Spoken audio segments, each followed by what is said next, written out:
Hello दोस्तों, आप सभी का स्वागत है हमारे यूट्यूब चैनल गुड लक में। दोस्तों, आज का हमारा टॉपिक समास है, जिससे हर साल सभी परीक्षाओं में प्रश्न पूछे जाते हैं और बच्चे उन प्रश्नों को गलत भी कर देते हैं, क्योंकि वो नियम रटने पर ध्यान देते हैं, उसको समझने पे कम। तो मैं आज किसी भी नियम को रटने को नहीं कहूँगा। मैं एक कविता के माध्यम से आपको समास पढ़ाऊँगा, जिससे कि आप समास को बहुत अच्छी तरह से आसानी पूर्वक समझ सकते हो। तो आप वीडियो के अंत तक बने रहिएगा, कहीं भी वीडियो को स्किप मत करिएगा, और समास के बारे में आपको पूरी जानकारी मैं देने जा रहा हूं इस वीडियो के माध्यम से। तो चलिए शुरू करते हैं। शुरू करने से पहले आप हमारे चैनल पे यदि नए हैं तो सब्सक्राइब कर लें, लाइक करें और अधिक से अधिक शेयर करें, ताकि अधिक से अधिक बच्चे इस वीडियो का लाभ उठा सकें। तो चलिए शुरू किया जाए। आगे बढ़ने से पहले हम समास के बारे में थोड़ी सी जानकारी ले लेते हैं। समास का अर्थ छोटा करना या संक्षिप्त करना होता है। आप सभी को मालूम होना चाहिए कि समास का जो अर्थ होता है वो छोटा करना होता है, और उसको संक्षिप्तीकरण भी कहते हैं या संक्षिप्त करना भी होता है। ओके, आगे देखिए। समास और संधि में अंतर।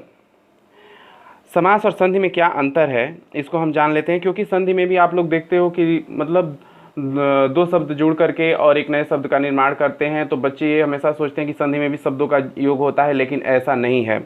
संधि में जो होता है वो वर्णों का मेल होता है। संधि में किसका मेल होता है, ये हमेशा याद रखिएगा। संधि में शब्दों का मेल नहीं होता है, वर्णों का मेल होता है। लेकिन समास में जो है वो शब्दों का मेल होता है। समास में वर्णों का मेल नहीं, शब्दों का मेल होगा, और संधि में केवल वर्णों का मेल होता है। तो ये अंतर आप हमेशा याद रखिएगा। आगे देखिए, समास के भेद या प्रकार। समास के 6 भेद होते हैं। समास के कुल 6 भेद होते हैं, जो कुछ इस प्रकार से हैं। समास के 6 भेद जो होते हैं वो यहाँ पे दिए गए हैं, आप इसको नोट कर सकते हैं या फिर स्क्रीनशॉट ले सकते हैं। जिसमें से पहला है द्वंद्व समास, दूसरा है द्विगु समास, तीसरा है तत्पुरुष समास, और चौथा है अव्ययी भाव समास, पांचवा बहुब्रीहि समास, और छठा कर्मधारय समास। आप अलग अलग किताबों में इन समासों का जो सीक्वेंस है आप इधर उधर भी देख सकते हैं, तो उससे कोई मैटर नहीं है। ये आपको याद होना चाहिए कि 6 समास होते हैं, और वो कौन कौन से हैं, तो वो यही हैं। ठीक, द्वंद्व समास, द्विगु समास, तत्पुरुष समास, अव्ययी भाव समास, बहुब्रीहि समास और कर्मधारय समास। अब चलिए हम आपको कविता के माध्यम से इस समासों को बताते हैं कि कैसे ये समास सॉल्व किए जाते हैं और कैसे पहचाने जाएंगे। हमारी ये कविता है। द्वंद्व में और छिपे, द्विगु में पहले गणना पद आवत है, बीच में कारक चिन्ह छिपे, तत्पुरुष समास कहावत है, अव्यय में पहले अव्यय, बहुब्रीहि अन्य को भावत है, पहला पद जान विशेषण, कर्मधारय नाम बतावत है। कहने का तात्पर्य यह है कि जो द्वंद्व समास होगा उसमें और शब्द का लोप होता है। छिपे मतलब लोप होना या छुपा होना, और शब्द का लोप होता है। और द्विगु समास जो होता है इसमें सबसे पहले गणना मतलब गिनती के जो अंक होते हैं वो आते हैं। ठीक उसी प्रकार से तत्पुरुष समास में जो होते हैं कारक चिन्ह छिपे होते हैं। तत्पुरुष समास देखिए लिखा है ना यहाँ पे, बीच में कारक चिन्ह छिपे, तत्पुरुष समास कहावत है। तो बीच में कारक चिन्हों का लोप होता है। जैसे देखिए कि कारक चिन्ह आप लोगों को पता ही है कि कर्ता ने कर्म को कर्ण से, ये सभी को पता ही होगा। तो तत्पुरुष समास में वही कारक के चिन्ह छिपे होते हैं। और अव्ययी भाव में पहले अव्यय होता है। अव्यय आप सभी को पता होता है कि जो शब्द के पहले जुड़ता है और उस पर किसी लिंग वचन का कोई प्रभाव नहीं पड़ता है, तो वो शब्द अव्यय कहलाता है। और वह किसी शब्द के आगे जुड़ करके उसका क्या करता है, अर्थ को बदल देता है। ठीक उसी प्रकार आगे देखिए, बहुब्रीहि अन्य को भावत है। आप हमेशा ध्यान रखिएगा, बहुब्रीहि समास जो होगा वह शब्द किसी दूसरे शब्द का पर्यायवाची शब्द होता है। जैसे मान लीजिए कि गजानन, तो गजानन जो है वह गणेश भगवान का पर्यायवाची है। उसी तरह से दे दिया जाए लंबोदर, तो लंबोदर भी क्या है, गणेश भगवान का पर्यायवाची है। उसी तरह से आपको कहा जाए नीलकंठ, तो नीलकंठ किसका पर्यायवाची हो जाता है, शंकर भगवान का पर्यायवाची हो जाता है। तो आप इस बहुब्रीहि समास में हमेशा देखिएगा कि जो शब्द दिया गया है वह किसी शब्द का यदि पर्यायवाची शब्द बनता है तो वह क्या होगा, बहुव्रीहि समास में आ जाएगा।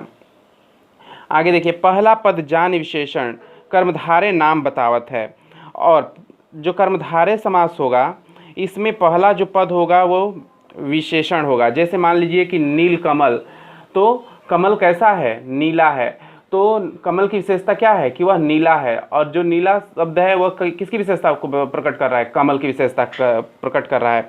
तो इसमें जो कर्मधारय समास होगा इसमें किसी शब्द के पहले उसका विशेषण जुड़ा होगा। तो यही कह रहा है कि पहला पद, आप हमेशा याद रखिएगा कि इसका जो पहला पद होगा मतलब पहला जो शब्द होगा वो क्या होगा? कोई विशेषण होगा। ठीक, तो आगे देखिए, इसको हम एग्जाम्पल के थ्रू आपको समझा रहे हैं। यहाँ देखिए, समास की व्याख्या मैंने यहाँ पे कर दिया है। द्वंद्व में और छिपे, आप हमेशा ध्यान रखिएगा कि द्वंद्व समास का जो भी एग्जाम्पल होगा तो वो हमेशा एक दूसरे का विपरीत होगा। जैसे यहाँ पे हमने उदाहरण में दिया है माता पिता, ठीक, काला गोरा। लेकिन ऐसे शब्दों के बीच में जो ये इस तरह से एक सिंबल बना हुआ है, बीच में आप देख रहे हैं माता पिता के बीच में जो योजक चिन्ह उसको कहते हैं, तो ये सिंबल हमेशा लगा रहेगा। और दोनों शब्द होंगे तो वो एक दूसरे के विपरीत होंगे। दिन रात, सुख दुख, जैसे ये शब्द आते हैं एक दूसरे के विपरीत हैं। माता पिता, भाई बहन, और उनके बीच में ये जो सिंबल है ये लगा रहेगा।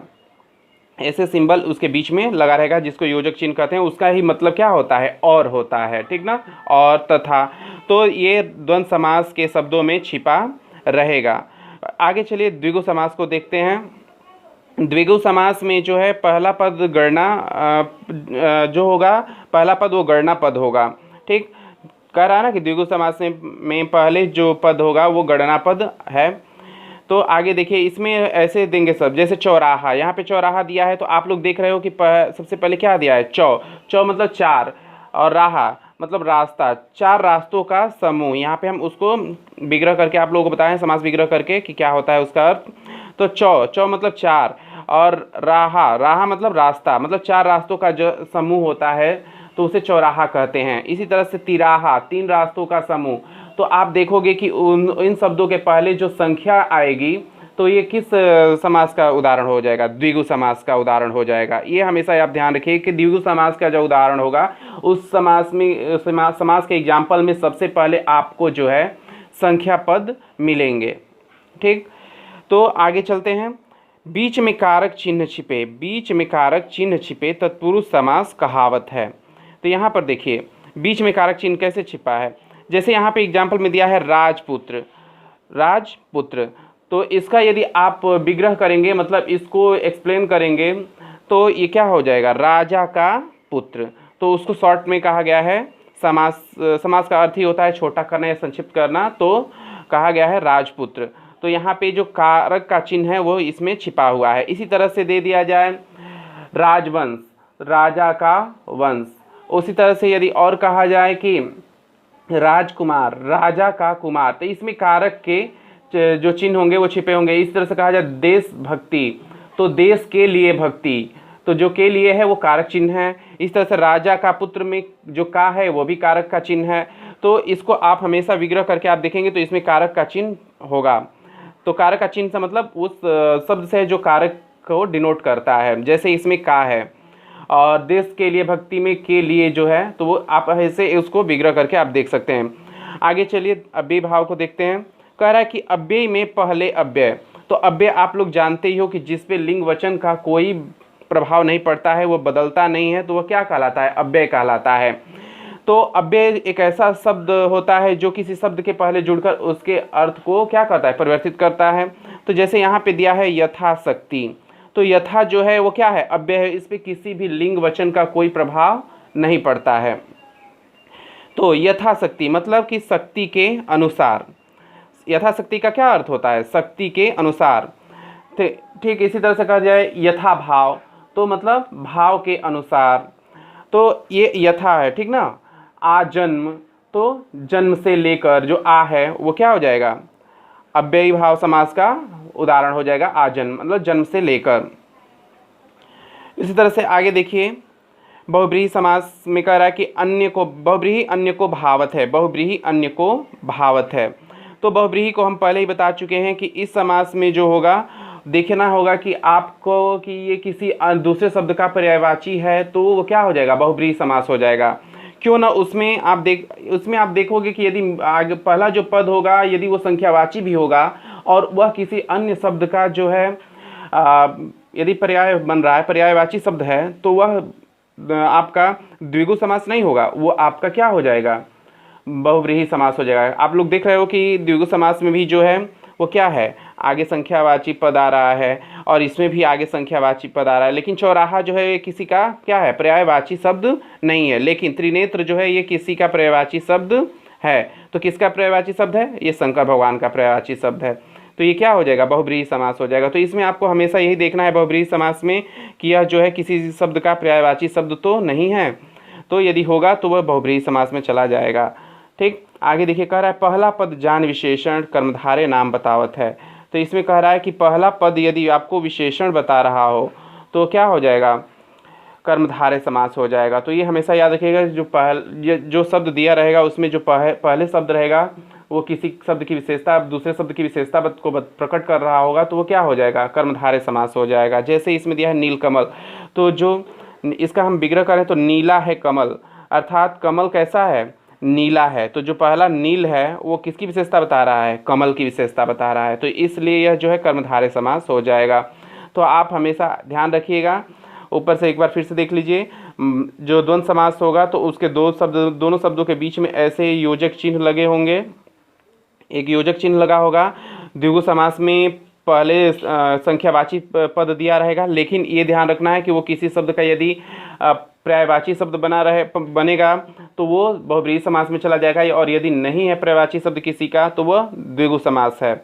आगे कह रहा है कि बीच में कारक चिन्ह छिपे। तो कारक चिन्ह आप लोगों को पता ही है कि कारक चिन्ह जो होते हैं वो क्या होते हैं, कर्ता ने कर्म को कर्ण से, तो ये सब आपको पता होगा। तो आप तत्पुरुष समास को क्या कर जाओगे, इजली पहचान जाओगे। जैसे यहाँ पे दिया है राजपुत्र, तो राजा का पुत्र, आप ऐसे उसको विग्रह करके समझ जाओगे।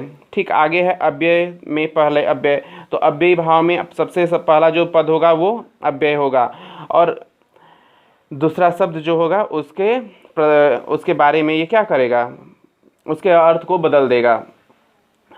आगे कह रहा है कि बहुब्रीहि अन्य को भावत है। बहुब्रीहि समास जो है किसी दूसरे शब्द के लिए प्रयोग किया जाएगा जो कि दूसरे शब्द का पर्यायवाची शब्द होगा, और पहला पद जान विशेषण कर्मधारय नाम बतावत है। और जो पहला पद यदि विशेषण हो जाएगा तो आपका वो कर्मधारय समास हो जाएगा। तो इस तरह से आप समास को पहचान पाएंगे। ये कविता के माध्यम से बहुत ईजी होता है समास को पहचानना। तो इस कविता को आप एक बार याद कर जाइए और आप आसानी से समास को पहचान जाएंगे। तो आज के लिए बस इतना ही। आप हमारे चैनल को सब्सक्राइब करें, लाइक करें और अधिक से अधिक शेयर करें। आज आगे फिर मिलते हैं अगले वीडियो में। तब तक के लिए धन्यवाद।